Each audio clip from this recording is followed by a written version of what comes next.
am na ay jafe-jafe waxuma la ren moom dafa nekk année bu gën a particulière si loolu surtout nag cette fois ci dañ ko doon xaar ci grève yi système bi mais ren nañ ko gën a gis si wàllu élèves yi wàllu étudiants yi moo tax mu def si leen taxaw seetlu tey nag ñu si dalal Birane Gueye moom secrétaire à la formation professionnelle syndicat autonome des enseignants moyens secondaires du Sénégal ñuy waxtaanee njàng mi thème bi tey mooy où va l'école sénégalaise à ce rythme Birane Gueye.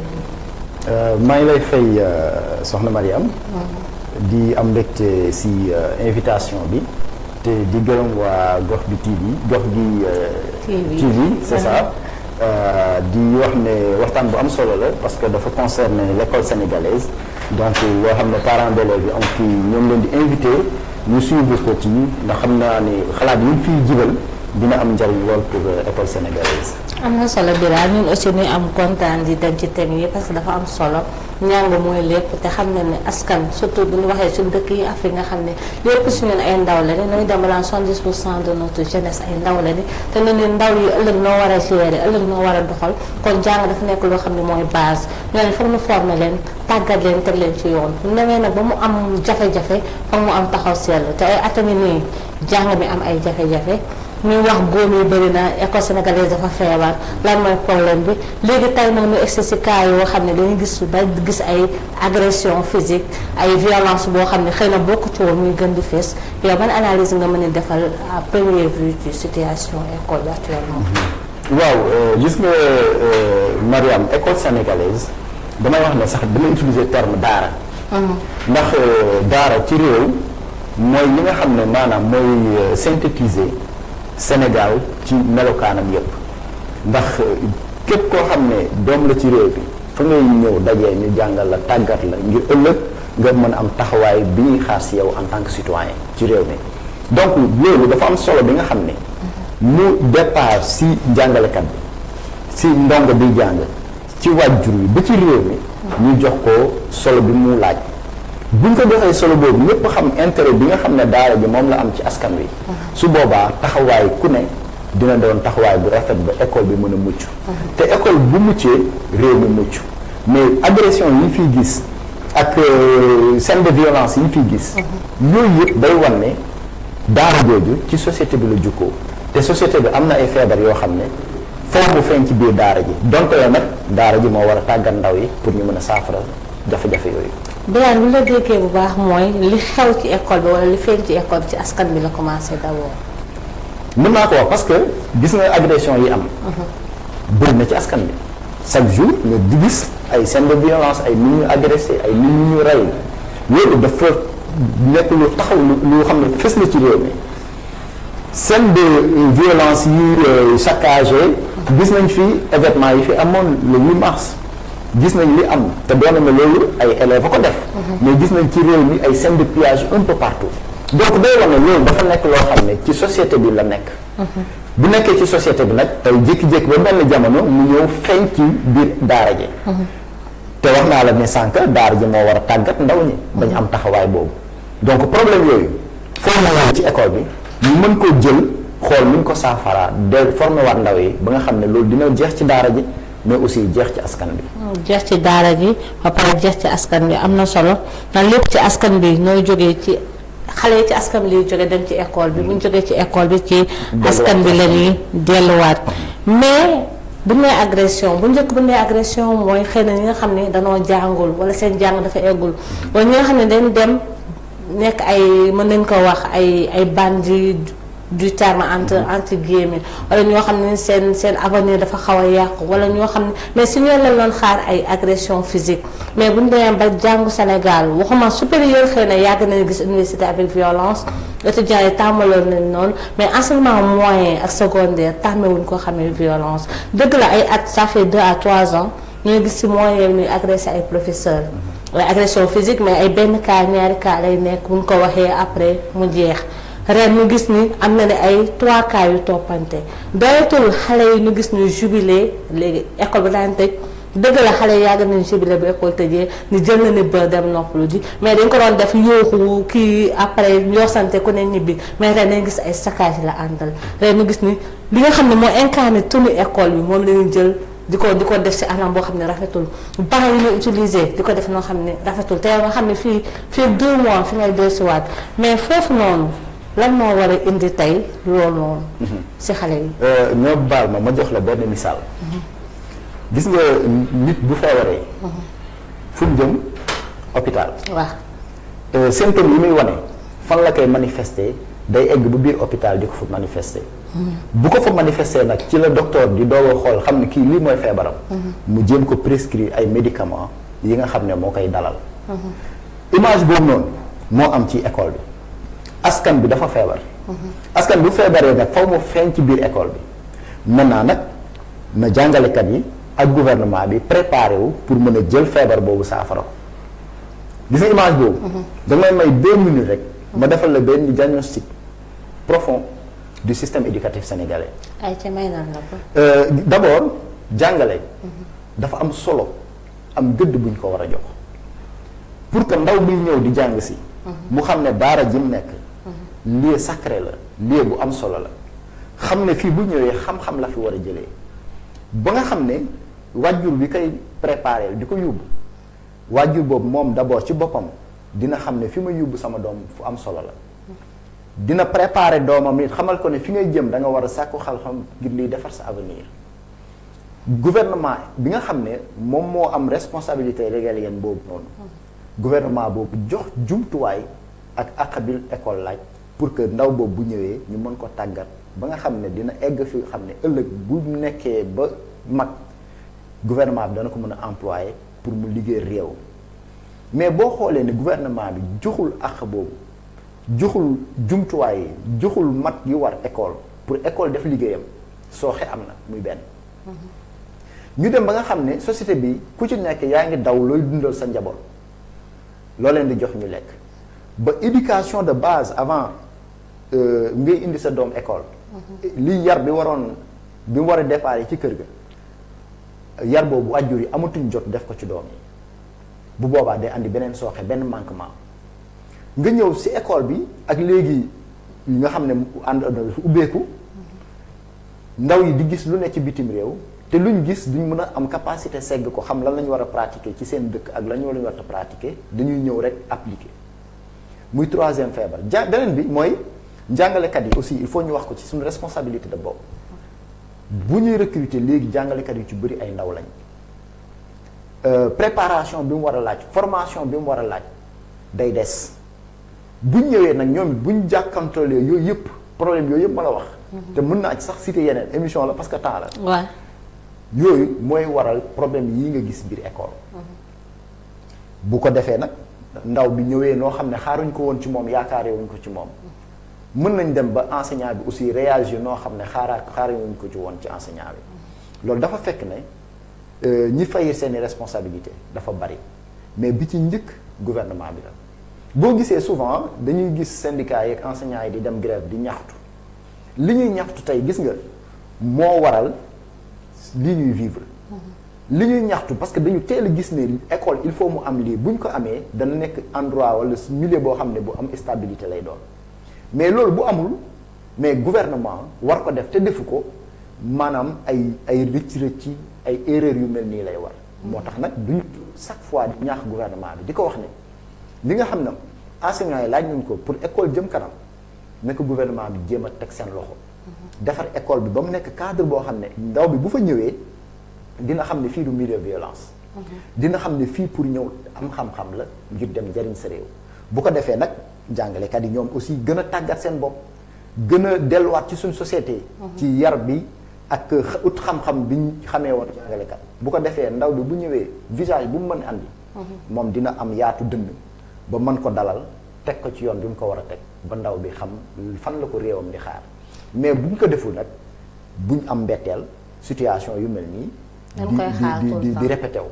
Birane bu la déggee baax da nga ñëw ci valorisation de l'enseignement wala de l'éducation bu ñëwee ci loolu nga ñëw ci responsabilité parce que ñëpp xam ne que les responsabilités sont partagées dëgg la état mooy premier koo xam ni moom lañ dénk donc c'est moom moo war a organiser def ba lépp di dox normalement bu ne 40% de notre budget va à l'éducation et chaque année on rencontre les mêmes situations maintenant nag day pire ndax léegi xale yi nooy indi yeneen comportement yoo xam ne xamewul nañ ko mais la responsabilité de l'enseignant dans tout ça à qui la faute et ça c'est l'état qui est fautif est-ce que wax nga ko léegi parents yi amatuñu jotu yar tout le temps dañuy dem papa day daw yaay day daw te les familles n'étaient pas comme avant que bàjjen wala maam mën na yar léegi bu papa demee yaay demee xale bi est laissé à lui seul et gis nañu ouverture bi internet am léegi xale bi day am accès à tout te amagul maturité boo xam ne mën na segg li mu war a jël appliquer ko wala lu mu war a jël appliquer ko mais foofu dañ ne éduquer l'éducation c'est tout un ensemble c'est pas juste ay connaissances ngay jox xale bi mais dañ ko war a yar est-ce que les enseignants n'ont pas failli à leur mission première d'éduquer. alors gis nga loolu noonu dama kontaan ci laaj bi nga ma laaj parce que dafa bëri ay ndaje yoo xam ne dañ fay dem di waxtaan lu jëm ci école bi ak ci rôle bi enseignant war a jouer dama dégg ci fan yee kenn kuy wax ne éducation dañ ko war a génne ci jargon de l'école pour wax ne simplement que formation moo am mooy maanaam léegi. connaissance daal dañoo tëgg ay jumtukaay. ay droits de l'enfant. ay ONG bu ne bu àndi financement am ñu dem capter ko. indi les fonds créer ay droits créer obligation yu kenn xamul. ba nga xam ne jàngalekat bi présence bi mu waroon am implication bi mu waroon am ngir tàggat xale bi. dafa am foo xam ne lu bëri dañ ko ci limité. bu la déggee baax dañ ko tënk. dañ ko tënk alors bu ma nee tënk ka nag kenn waxul jàngalekat mu jël yar di dóor. kenn waxul jàngalekat muy def violence. sur l'enfant mais am na bu njëkk ba yaa ma ko gën a xam. jàngalekat da doon dem ba ci société bi mu nekkoon. bu amoon problème boo xam ne sax génn na mbirum école. moom la ñuy woo parce que dama lay jox benn anecdote dafa am sama benn collègue xam naa dina may seetaan. le bâtisseur laa koy woowee. dañ ko affecté Bignona wala ci Casamance. mu fekk ñaari localité yoo xam ne dafa am ñaari parties yoo xam ne nanguwuñu woon ñii seen dem ci école bi parce que dañ ne école bi dañ ko tabaxal ñële ñu tëj école bi ay at ku ñu affecté day toog ba jékki-jékki jëlaat ay bagaasam dem. moom bi ñu ko affecté mu dëgg histoire boobu mu jël responsabilité am woo ñaari askan yi waxtaan ak ñoom. fexe ba jubale leen ba ku nekk jëlaat sa doom yóbbu ci école bi. ma di ko tuddee le bâtisseur. monsieur Diagne maa ngi lay nuyu au passage. gis nga kon enseignant rôle am dépassé woon na dugg ci école jàngale kese. parce que c'était un acteur social avant. merci beaucoup. mais dañu dem ba nga xam ne léegi dañ ko limité. limité bi njëkk mooy enseignant bi d'abord borom kër la dafa am njaboot. njabootam foo mu dundal ko. te pour nga dundal sa njaboot. il faut nga am liggéey boo xam ne dalay permettre nga suturlu mais bu fekkee enseignant bi traitement bi ko état bi accordé permettre ko mu dund dignement foo bu jàngale bu génnee ci classe am ba daw uti leneen loo xam ne day mottali xarimat comme ni ñu koy waxee mais kooku présence boobu mu war a am ci askan bi waxuma sax ci école bi présence bi mu war a am ci askan bi rôle social boobu noonu day des donc enseignant bu ci nekk yaa ngi daw uti ji lu nga xam ne moom ngay dundalee sa njaboot d'ailleurs sànq maa ngi la dégg ngay wax revalorisation de la fonction enseignante. mais foofu la amee importance nañu jox jàngalekat bi jumtuwaay yi mu laaj nga xam ne dina mën a am toog ci école bi def liggéey bi mu war a def waxuma la sax école bi mais day toog ci askan wi accompagner société bi. sur ce plan social là pour que réew mi mën a jëm kanam. donc loolu bu amul mais enseignant bi mën naa wax ne xelam du nekk ci école bi lan lay def. day ñëw rek jàngale 1+1 wala du y plus y x plus y dem yoonam. foofu éducation amu fa xam nga lan moo fa am formation. ñu ne de formation. bon connaissance partage de connaissance la mën naa ko wax partage de connaissance. former c'est beaucoup plus approfondi que ça. boo ne formé même. da ngay gis ndaw bi boo ko formé ba pare. après boo ko tegee ci n'importe quelle situation. moom dina créer dina ma les aptitudes pour. parce que outillé nga ko parce que outillé nga ko. mais léegi da ngay gis comme ni ñu koy waxee ku dem ba université du am xarañ du mën a exprimer wu donc yooyu day wane ne formation bi des na. te loolu li ko waral. ay droits ay obligations ay limites yu ñu créer l'enseignant ba nga xam ne. rôle bi mu waroon a jouer rôle boobu mënatu ko jouer. boo sanctionné ñu ne la sax waroo sanctionné. boo blâmé ñu ne la non c'est pas à toi de le faire. léegi kan moo koy def ministre wala IA te IA du nangoo jël responsabilité am loo ko wax mu daw. yaakaar ne bu ko defee ñu dal ci kaw donc école bi dafa bari ay failles. donc ça veut dire que dañ leen limiter. et qui dit limiter enseignants yi da ngay limiter le système.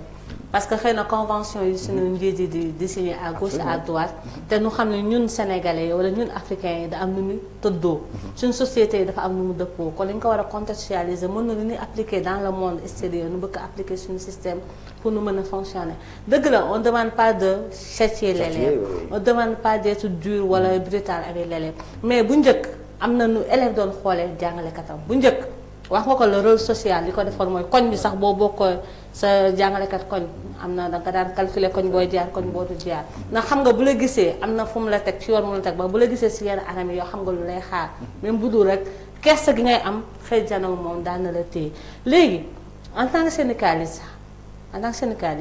nooy wax valorisation de l'enseignement parce que dañuy jàpp ni xëy na ñàkk doyadil gi ni doyadil jàng mi moom moo indi yenn comportement yi mais yéen l'opinion wala les Sénégalais de manière générale disent que yéen fi dàq kaas yéen fi dàq indi ay revendications mais toujours seen ay avantages lay nekk mais pas ngeen revoir les statuts pas ngeen revoir les conditions de l'école. waaw gis nga loolu tontu laaj boobu dinaa ci sawar a tontu parce que bu ñu dee wax revalorisation de la fonction enseignante wala revalorisation de l'enseignement de manière générale Mariama mënuñ la toroxal ba pare bëgg la jouer yenn rôle xam nga loolu mënul nekk. te pourtant boo xoolee suñuy revendication bëri na ay poñ dafa nekk souvent biñ ciy gën a xëccoog état bi day nekk loo xam ne ci mbirum koppar la. augmentation de salaire xam nga koy liggéeyloo ma wax la koy liggéeyloo. war ko fay. ngir mu mën a dem dundal njaboot mën a ñëw après liggéey li mu war a liggéey. kooku tey état du Sénégal plus de 150 milliards bor la bu mu yoree jàngalekat yi fayal leen ko. muy li ngay xam ne moom la ñuy wax ay rappel de validation rappel d'avancement ak rappel d'intégration ay centaines de milliards état yore ko jàngalekat yi fayal leen ko. ki nga fayul li mu war a dundee mais su amee sooxe mën naa wax ne responsabilité bi ci ëpp ci yow la. moo tax mbirum xaalis mi des fois mu ciy fës mais mbirum sécurité de l'école image de l'école également aspect pédagogique ñu mun ko jàngale ci anam yam war a mais abri provisoire syndicalistes yi kese nga dégg ñoo koy kaas nga ñëw ci approche pédagogique yi syndicalistes yi rek nga di ko dégg ñu di ko kaas la façon même d'organiser les examens tels que le BFM n'est-ce pas nga xam ne état du Sénégal et je le cite depuis régime bu bees bi ñëw dañuy haut bénéfice wala économie bu ñuy réaliser ci système éducatif et ma dama lay rectifier sànq maa ngi lay dégg ngay wax ne ñi ngi injecté 40% sur l'éducation et je le rappelle c'est ce que les autorités disent boobu ci jamonoy Ablaye Wade la woon et il faut le reconnaître il avait fait beaucoup d'efforts au niveau de l'école mais gouvernement bi mu ñëwee mënu la wax chiffre exact lu muy def éducation mënu ko évaluer matul sax jegewul sax 40% yooyu ngay wax parce que lépp lu ñuy def ñi ngi xool naka lañ koy économiser nañ leen def ba duñ ci dépenser lu bëri te xam nga ne éducation amul prix te du nekk loo xam ne investissement bi ñu ciy def da nga naan léegi damay gis résultat yi c'est à long terme te loolu nag pour mu mën a réussir il faut que ñoom ñu xam ko gëm ko doxalee ko. est-ce que yéen ngeen fase ak ñoom ci instant de décision yi nga xam ne ngeen di toog pour waxtaan ci yenn points yi est-ce que loolu di ngeen leen ko xamal ba ni xam ko aussi. mais parce que tamit yenn saa yi gars yi da ngeen génn di wax mais bu ngeen fase kilifa gi du ngeen wax day sëgg rek baax suñu rencontre ak gouvernement du yomb parce que li ñu xalaat la ñuy wax kenn tënkuñu. parce que l'image de l'école chaque année day gën a wàcc. mais bien sûr dama lay wax ne la loolu nag les responsables pour être honnête il faut le dire les responsabilités sont partagées. parent bi am na ci wàll élève bi am na ci wàll jàngalekat am na ci wàll mais la ci ëpp gouvernement bi la. parce que gouvernement bi moo war a matal. te matalul. te bu gis nga li ñuy wax borom kër sax ci këram. bu lépp a matul mais daf ci am waxtaan bu mu war a sumb. am doxalin bu mu war a tëddee pour ñu comprendre ko. pour ñu comprendre kenn ku nekk mën a def effort jàpp ci kër gi ba nga xam ne kër gi dana jëm kanam. mais boo ne sama dara matul. te bu la neexee yow def ko séddale bukki la ca ëpp nga jox sa bopp. la ca ëpp nga jox ña nga bare ñeneen ñi nag ñeneen di yéen a war a jouer rôle yu important yu gën a am importance. mais nag fii ngeen yem bu boobaa pëcc xoo day am te loolu rek moo ñuy moo ñuy indil problème ak gouvernement bi. gouvernement bay ñëw jël avantage la ci ëpp solo jox ko ñeneen négliger jàngalekat yi ba pare nag ñu bëgg a xaar ci ñoom résultat yu am solo xam naa ci lenn ci jàngalekat yi de am nañ esprit patriotique am nañ engagement ci seen réew ba lu bëri mën nañ ko def waaye nag yamale dafa baax soo bëggee résultat yi kenn ku ci nekk indi sa wàll ci construction réew mi. am na solo mais Birane bu ñëwaatee ci statut de l'enseignant parce que nee na ni foofu la problème bi nekk parce que bu njëkk kii la woon sa da nga ko doon bëgg. Passion la woon. nga ni yow engagement moral la woon nga bëgg yow jàngale nga dem ci. boo si demee am na noo ci doon demee yaa ngi koy wax léegi jàngalekat yi de plus en plus dañuy gën a ndaw. et du leen préparer du leen outiller ba nga xam ne daañu xam comment se comporter face à yenn situation yi ak comment gérer les élèves. est-ce que du statut boobu nga xam ne am na ñu ne aussi bu njëkk léegi ñu bëri passe-partout lañ ko defaa kii la. ubbeeku passoire la. da ngay jóge fii tu as besoin de quelque chose pour manger wala pour se nourrir wala pour fay benn formation nga dugg ci jàngale bi quelque temps tu le fais pas bëggoo ko tu le fais juste parce que da nga ko war a ñenn ñi ñooñu noo yàq image ba nga xam ne xale yi ils n'ont plus wala respect wala confiance à. bon gis ñu leen di jàngal. sànq maa ngi dégg ngay wax de bu njëkk ba enseignant bi dañ ko considéré woon comme autorité bu am solo. ci société bi. ma lay waxal parce que man ci système bi laa nekk. gis naa jàngalekat yi nga xam ne. am nañu taxawaay ba tey cër bi leen élève den jox da leen koy jox orma bi leen doon jox da leen koy jox parce que aussi seen taxawaay daf ci am solo waaye dafa fekk ne aussi bu taxawaay boobu desee jàngalekat bi day aussi moom it fragile ba tax na rôle bi mën a jouer même bu ko bëggee sax du ko mën a jouer parce que joxuñ ko jumtuwaay ak matukaay yi mais beneen bi mooy statut boobu ngay wax de l'enseignant mais du mbirum koppar rek. c'est beaucoup plus profond. xam nga nit ñi dañuy xalaat des fois bu ñuy revendiquer mbirum xaalis la mbirum xaalis. bien que nag. parce que mooy gën a fees. ana ci wàll du ma ko daf ci am solo sax. parce que dañu nekk ci société boo xam ne. ku nekk da nga bëgg a dund. bala ngay jàngale wala nga def sa liggéey foofu nga dund. boo dundul doo ko mën a def. donc boo nee loolu aussi dama ko def nii parce que sacerdoce la wala dama ko bëgg dama ko épouser dinaa ko def nii te amoo. du wéy. doo am sax. li ñuy teewluwaay bi war pour def li nga war a saako balaa taxaw am lu mu def. ba tax na statut boobu. dama ne état du Sénégal am na waxtaan bu mu doon sumb ak jàngalekat yi ak acteurs de l'école. am ci doxalinam yamale bu mu doon yamale. dina tax jàngalekat bu bàyyi lu bari. joxe boppam ba mu jeex. waaye état mënul jaboote am ay njaboot. jékki-jékki di naddil xam nga naddil. déedéet naddil mooy maanaam accorder la part belle à une partie. favoriser. ñenn ñi par rapport favoriser ñenn ñi. ñenn ñi nga compal leen. donc boo baddilee ñenn ñi compal ñenn ñi dafa am ñoo xam ne dañuy gis seen bopp. déséquilibre day am déséquilibre day am. loolu nag moo bouleversé la fonction publique sénégalaise ba tax ñun moo tax sànq gis nga revendication dafa am solo nit ñi di ko déglu di xalaat. di xam point yëpp lu ko. dañ ne. ci cadre revalorisation de la fonction enseignante il faut ñu revoiraat le système de rémunération de la fonction publique pas le système de rémunération des enseignants seulement mais système de rémunération de la fonction publique parce que ci biir fonction publique dafa am déséquilibre boo xam ne c'est même diplôme même diplôme même jàng nga jox ci loo xam ne te bu doon dañuy dugg ci cadre boobu mën naa wax ne am bi nga yor xale bi nga yor war ko tàggat ngir ëllëg mu am taxawaay ci réew mi beneen liggéey ëpp ko njariñ non donc feebar bu rëy bi mag mooy loolu foo état saafara ko bu ko état saafarul nag moom kenn ku nekk di nga ñëw ak sa engagement di nga am sa conviction di nga bëgg a def mais day sooxe te sooxe yooyu mooy indi violence te beneen ma wax la ko xëy na dañ ci ñëw ci biir gis nga violence yi am ci école bi xam nga yaa ngi ñu ci invité di ci laaj suñu xalaat ñu en tant que partie syndicale ak acteur mais nguur gi lan nga bëgg nag instant bi patate chaude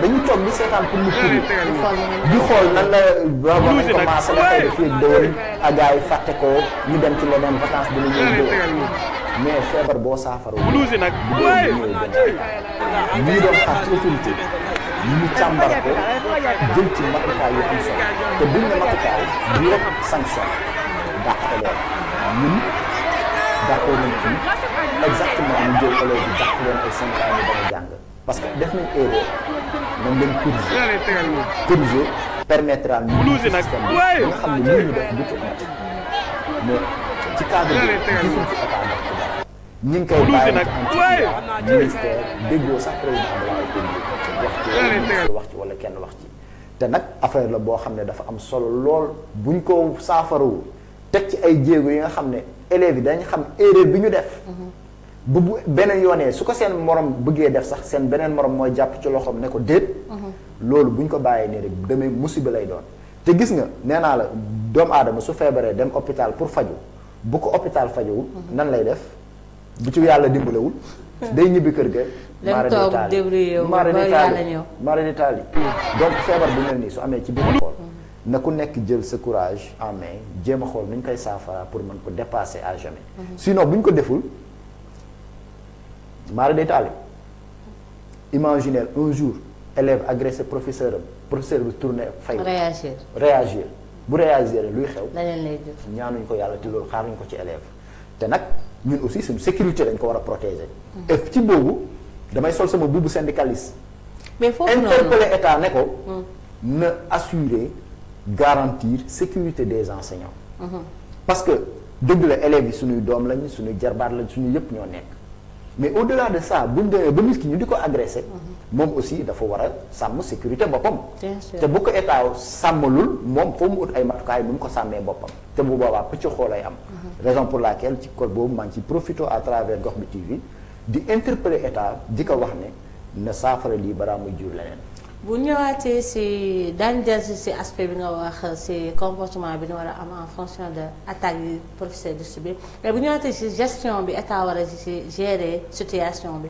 parce que nga wax nga ko nu ñu toog di xaar comme ni nga ko waxee la patate chaude fi mu ne xamagu ni ku koy ñemee dékku mais xam nga étudiants yi ils ont les autorités ont pris des sanctions pour ñoom xëy na ñoom am nañu benn maturité d'esprit bi xëy na même boo waxee ne d'accord ci que mënoon na leen defee naa ne lu dul exclusion yooyu est-ce que dans le moyen secondaire on peut s'attendre à des exclusions parce que je pense que des actes comme ça ne peuvent pas être laissés comme ça sans jël si benn décision xam nga biñ effet boobu bi ñu ko déggee mu am tenir nañ conseil de discipline te ma rappeler conseil de discipline prérogative am du sanctionner élève wala dàq ko moom day càmbar situation bi génn éléments yi permettre autorité bi mu apprécier jël décision moom nag mën na proposer ne compte tenu fait yi am ni mu amee ñi ci impliqué wu maa ngi wax autorité bi daan bi wala artu bi bu ko jëlee mën na tax lii mën fi am autorité bi moom daal di xool saytu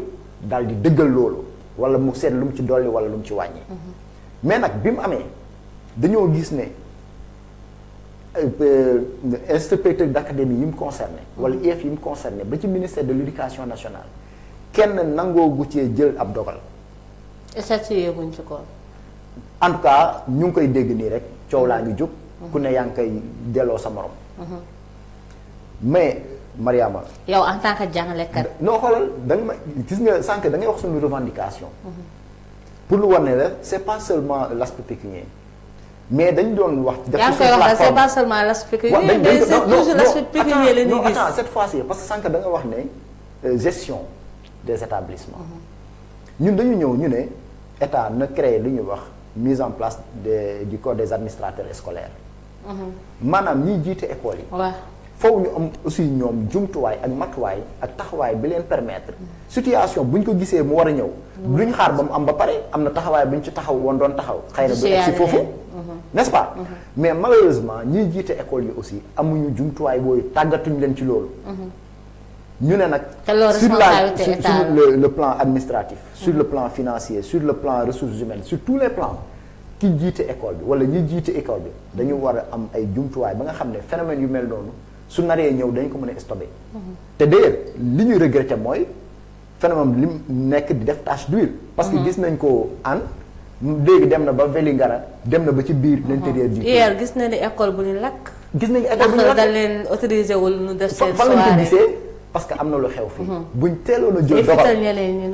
a jël dogal boo xam ne dana dissuader ñeneen ñi tey ñooñu duñu mais maara day taal yi buñ ci deful dara dëwan da nga gis pire te nag du enseignant bi mooy jël dogal du parent d'élève bi mooy jël dogal bien que am nañ ci responsable am na rôle bu ñu ci mën a jouer mais nguur moo mën a jël dogal ne lii dañ ciy def comme sanction pour que situation bi mën fi yem.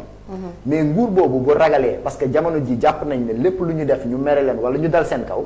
ba dañuy sittan la situation pourrir demain mu gën a aggraver l'école sénégalaise ñu ne voilà les enseignants seen grève yi seen ñàkk a jàngale moo tax léegi école bi baaxul wala ni nangam. te fekk na en amont état moo joué wu rôle bi mu joué. donc dañ ciy xaar état problème bi bala ñuy dem ba examen dañ fi gis ñu publier résultat bëgguma sax wax. jox gis nañ ko ci compo yi. waaw composition yi gis nañ ñu waroon def examen blanc bi. waaw ñu ñëwee dañ ne defuñu. mais ils ont déchiré les épreuves. da nga gis ñu def bac wala ñu def BFM ñu war a proclamer résultat yi moo demee neneen. donc vraiment encore beaucoup damay lancer un appel wala un dernier appel aux autorités. pour que ñu jël école def ko priorité te gis nga nag problème yëpp man dama jàpp ne nguur yi ñu am surtout Afrique de manière générale. suñu dëkk yi. suñu dëkk yi njàng lañ joxul. ak li mu war moom lañ joxul gëdd xamuñu intérêt bi. gestion dañ koy gérer nii rek au quotidien mais njariñ bi mu laaj importance bi éducation am ñoom xamuñu ko moo tax seeni des fois nga gis benn autorité mu jël benn dogal wala mu joxe benn xalaat ci système éducatif. da ngay laaj est-ce que kii jaar na école. parce que xamuñ luy éducation ñoom yaakaar nañ ne 1000 francs yu ñu ci def pertement la dañoo war a def bénéfice dugal 200 wala génne 300. xamuñu njëriñu école. ci réew affaire business lañ ko bëgg a def. affaire business affaire d'économie lañ koy def. mais gis nga état war nga wax ni yow dans 30 ans produit bii laa bëgg comme type sénégalais. mais produit boobu école bi moo koy def fii la war a jaar. amuñu vision boobu amuñu moo tax. bu subaa nga gis ay problème genre ci école bi. ginnaaw suba nga gis ay droits de l'enfant bu subaa nga gis ay d'ailleurs. parce que ren yaa ngi ce problème là même si. amul école bi mu waroon am lu parce que gis nañ société bi taxaw bi ñu ci taxawaay bi ñu ci am. da nga daan gis ndaw élève jigéen ci société bi ñu nekk.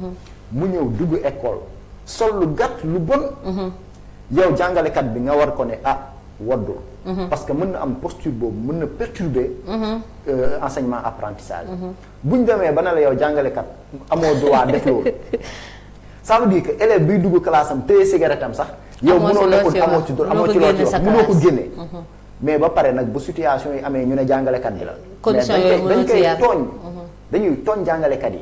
mais Birane am na ñu ni phénomène yi ñuy gis yëpp ci école publique bi li nga gis amul ci école privée bi est-ce que c'est pas que dana favoriser l'école privée wala xëy na ñi dem école privée di jël matukaay yi nga xam ni yaa ngi ko wax léegi xëy na affaire com bi état di calculer ñu yor privé calculer wuñ ko foofu parents yi dañuy fay xëy na am na organisation boo xam ne te foofu moo ëpp rigueur foofu il tolère pas yenn comportement yi da nga koy am nu dàqale amuñu ci sentiment est-ce que du dafa am benn déséquilibre bu am entre les deux parce que même système la quoi qu'on puisse dire c'est l'enseignement général mais le privé et le public comportement bi nga gis ci public xaajam doo ko gis ci privé bi privé tu vois des élèves corrects disciplinés mais ça ay tapet la leen di wax parce que ñoom doo leen gis jamais dans certaines choses. waaw xam nga aussi système éducatif sénégalais dafa global li ma ko mën a waxee mais rigueur bi am wala bi am des fois ci privé bi bien que du privé yëpp gis nañ des fois privé yoo xam ne sax ñoo raw public bi.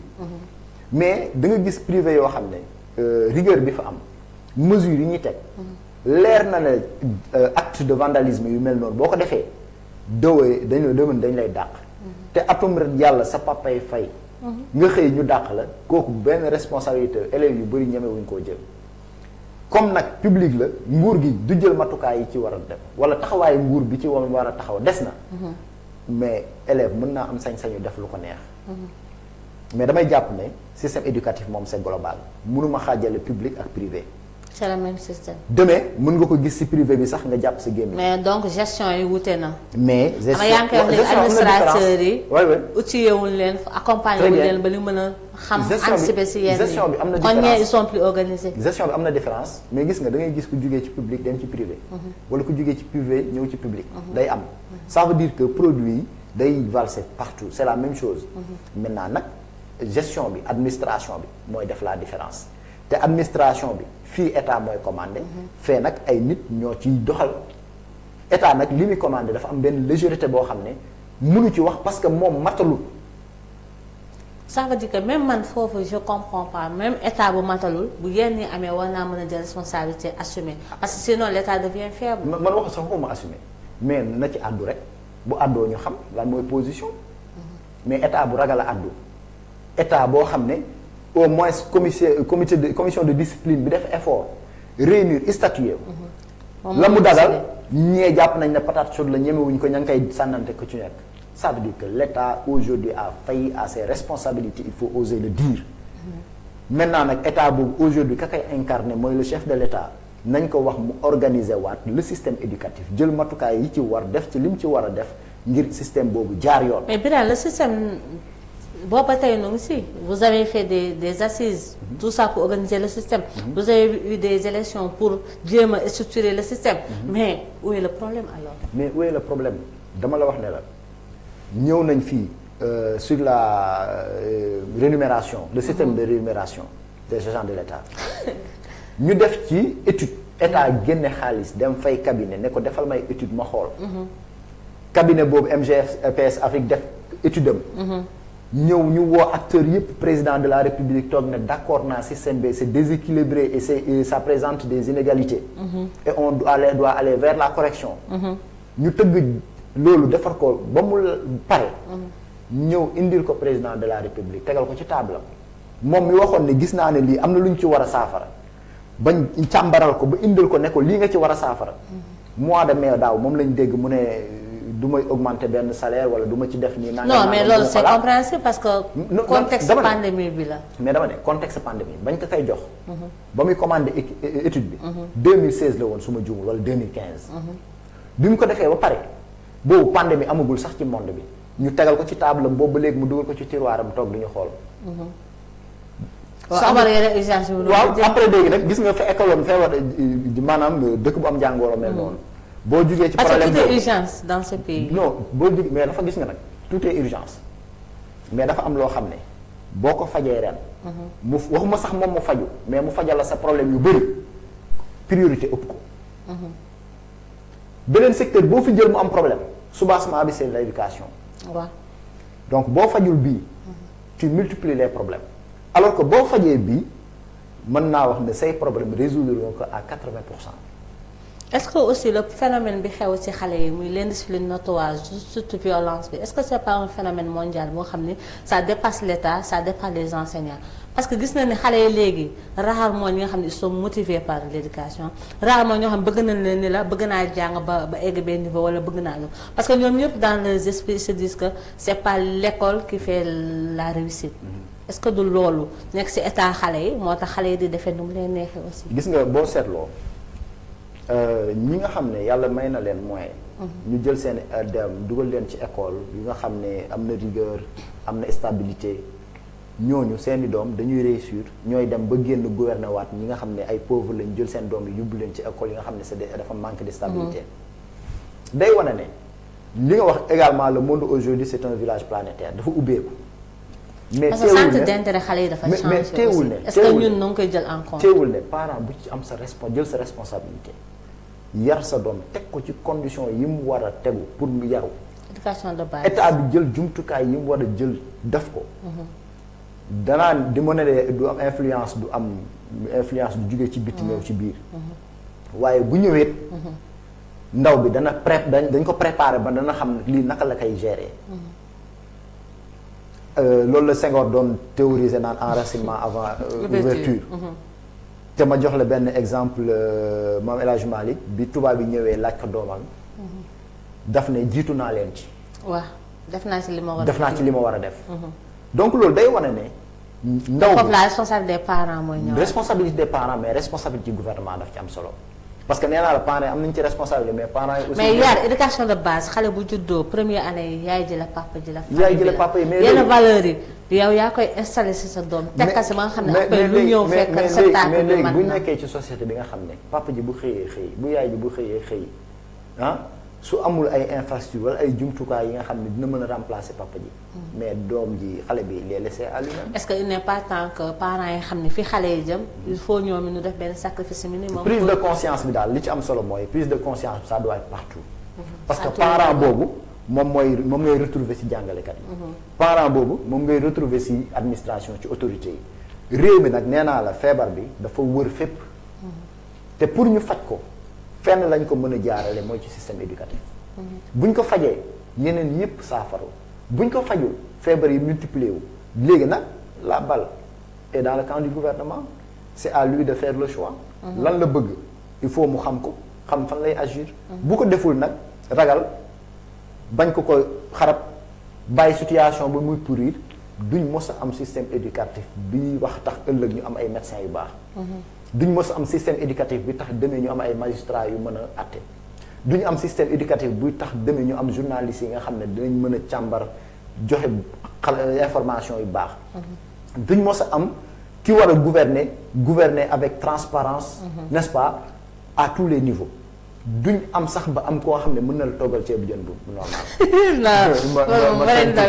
non pour te dire. parce que loolu moom togg dañ koy jàng togg dañ koy jàng moom sa kër ga lañ koy jàng. boo ñëwee ci centre de formation professionnelle yi. nga gis ñiy jàngalee ñiy togg. buñ génnee buñ la toggalee nga gis différence bi ak ki nekkoon ci kër gi.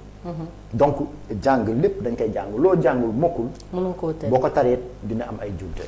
léegi bu ñëwee si yéen les syndicalistes ou bien les syndicats de manière générale ak intersyndicats yi gis na ni on vous entend pas sur ces questions là le plus souvent comme ni ñu koy waxee rek fi leen di dégg mooy yéen face ak l'état mais bu élèves yi amee problème wala bu situation amee dans l'école du leen dégg parce que booba tey kenn gisu leen mën non si Maria les syndicats les syndicalistes de manière générale. yeneen si bureau yi ak si séminaire yeeg yooyu rek déedéet dama ne.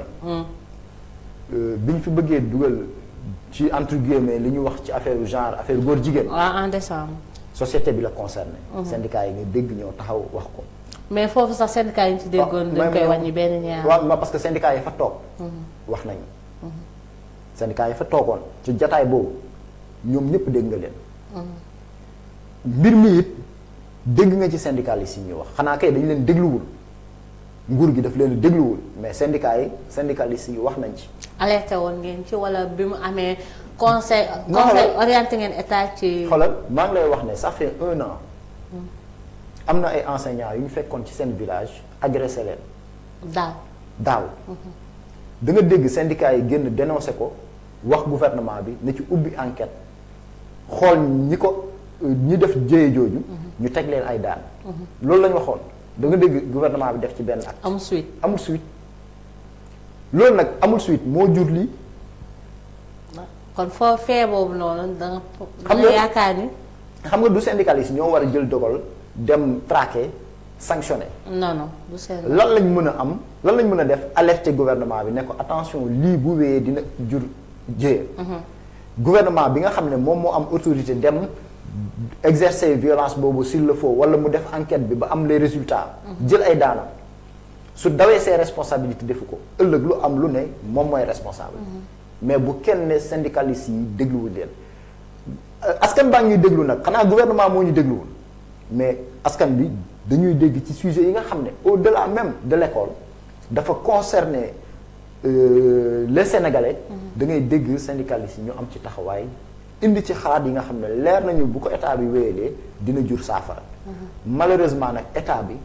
mooy daw say responsabilité gouvernement bi sax laay wax moo daw say responsabilité moo jëlul jumtukaay yi mu war moo jëlul matukaay yi mu war moo appliqué lu mesure yu mu laaj ba tey jag dañ koy wax fii bu ma woowaat ne ma syndicaliste dégguñ leen ci lii wax nañ ci bu ko état jël ay mesures tey dégg na li Birane Gueye non Birane bu waxee nag tey dégg na la Birane bu waxee SAEMS wax na G7 wax na ñu bëri wax nañ parce que yàlla def na sama kàddu mën na leen engagé ñoom mais buñ ko saafarawul bu ñu kenn ne waa démb dégguñu woon syndicaliste parce que problème a nga nii boo xam ne dafa laaj ñu jël ci ay dogal te dogal yi encore une fois damay wax ne du exclusion du ay daan yoo xam ne dóor ak saaga. parce que xale boo ko exclusé boo ko dàqee. xam nga parce que koo xam ne dañ ko war a entretenir dañ ko war a defar boo ko excluré yàq nga produit boo xam ne mi ñuy wax pomme de terre bu yàqu mën naa affecté yeneen nekk ci saa yi. c'est une porte ouverte à d'autres. donc correction dañu war a corriger produit bi dañ ko war a corriger am na ay défaillance dañ koy corriger suñ ko corriger te jumtukaay pour corriger ko am na fii tëgg nañ ko maanaam nag il faut ñu appliquer ko suñ ko tey gis nga premier cas bi am bu amoon suñ autorité bi génnoon def une forte déclaration convoqué ñooñu wax ci yeneen ñoom xamal leen erreur yi ñu def tey doo ko dégg ay Matam ak Vélingara ak feneen ak feneen mais comme légèreté am na foofu autorités yi amuñ ci taxawaay bi war mais demee buñ gisee leneen lu ëpp loolu bu mu jaaxal moo tax ma ne la syndicalistes yi wax nañ parce que day mooy lan fital ñeneen ñi syndicaliste nee nañ gouvernement bi attention lii c'est un danger pour l'école sénégalaise. Il faudrait à temps qu'on puisse statuer sur ça et prendre les mesures qui s'imposent. na gouvernement bi jël loolu noonu appliquer ko ba nga xam ne xale yi dinañ xam d'abord erreur bi ñu def. seen parents yi danañ yëg ne seen doom def na erreur. ba bu ñëwee ci kër gi. dañ ne ko tooñ nga ñu tu nous as mal représenté à l'école te bu boobaa doom bi dina ressaisir waat dina xawlaat doxalinam.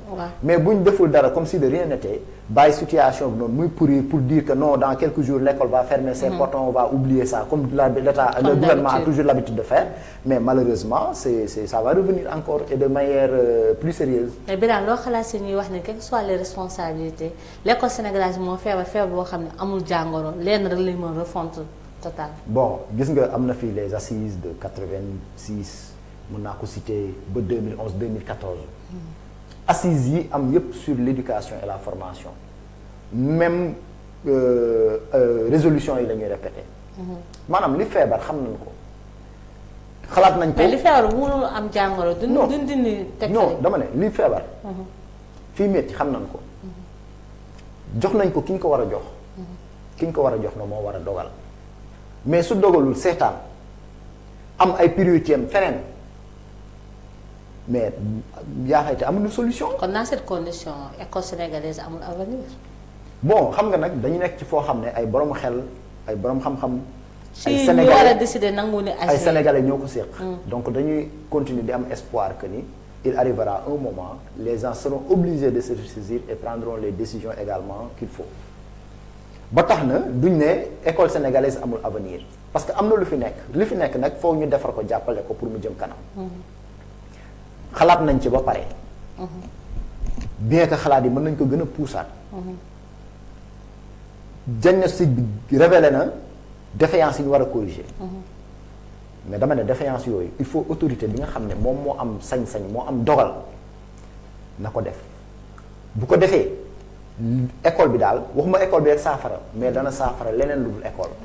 lu romb école waaw lu romb école. mais am na ñu ne aussi que bu ngeen di def yooyu te état du agir ça veut dire que parce que dañ leen di gisee comme ay politique parce que ñu bëri ne ni parce que yéen ñi leen di waxal yéen syndicalistes yéen a waxal jàngalekat yi te gis nañ ni gars yi ne yéen politique moo tax parfois bu ngeen waxee ni xëy na mbiru politique la xëy duñ ko jox këdd bi ñu ko est-ce que du aussi kii boobu noonu. moom mooy fausser parfois. du ko fausser parce que xam nga lu tax boo ñëwee ci syndicat yi ay association lañ am na pël am na bambara am na wolof am na murit am na tijaan am na ku xees am na ku ñuul am na ku gàtt am na ku ñëpp nga fay fekk waaye nag nit ñi respecté nañ seen bopp respecté nañ organisation yi ba nga xam ne buñ toogee di wax lu jëm ci organisation wala lu jëm ci école kenn du xool damaa xees wala damaa ñuul.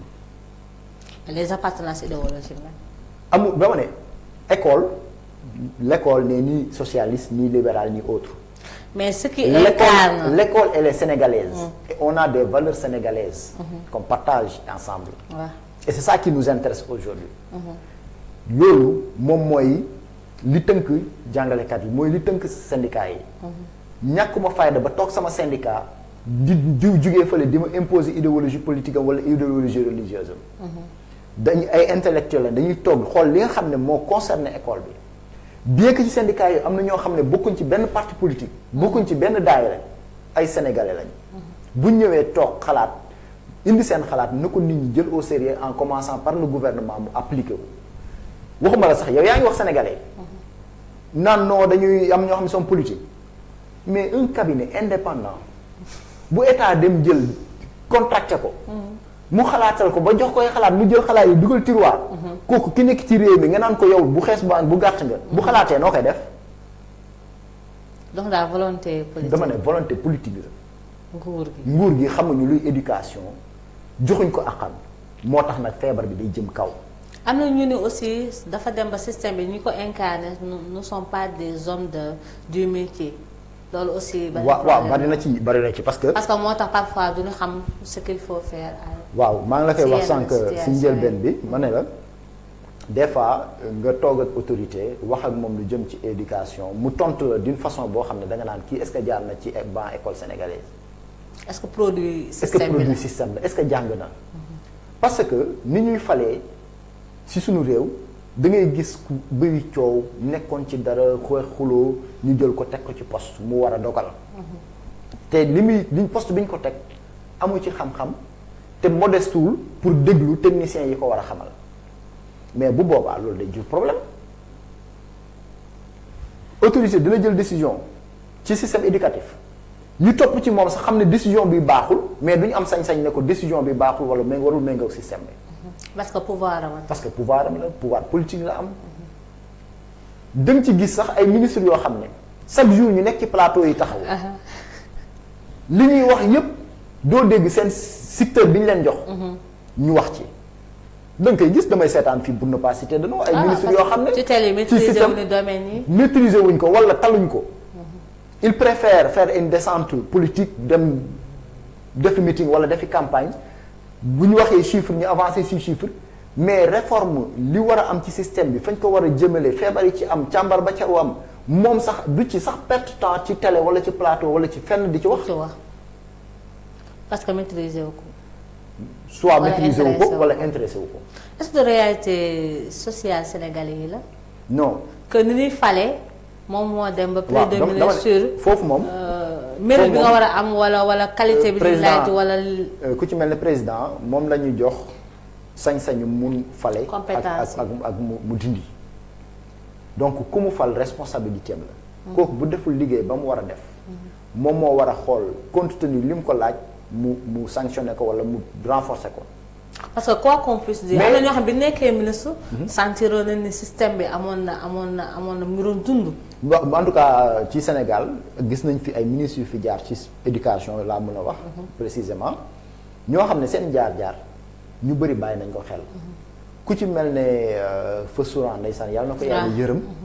mais gis nañ taxawaay bu bëri bu mu ci am xam mais taxawaay bi lépp ci président lay aju. président mooy am gis-gis ne ko nii laa bëgg mu doxee mu doxal ko.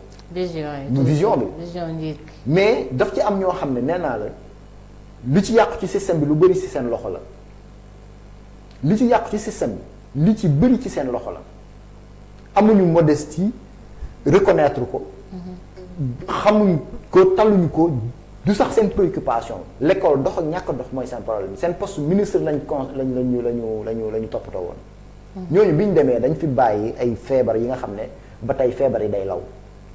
ñun ñëw it taluñu ko lan lañ def ba am base politique lan lañ def ba renforcer seen président. wala ñu renforcer parce que Sénégal quoi qu'on puisse dire cëralu ni technocrate yi sorof cëralu ni borom xam-xam yi. ñuy politique leen gën a cëral gis nga nag wax jooju noonu.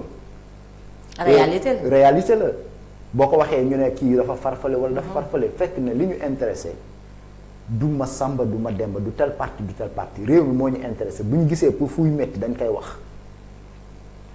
te malheureusement ce qui est regrettable mooy bu ñu demee ci rencontre yi ci réunion yi dañuy bind ay rapport dañuy def ay études partage avec les autorités mais du changer dara ça montre que y a un problème quelque part. est-ce que mu ngi remonter fi mu war a remonter ma ne dañuy toog ak ñoom te fi muy remonté ca kaw a kaw président mi ngi un rapport qui a été commandité par l'État sénégalais.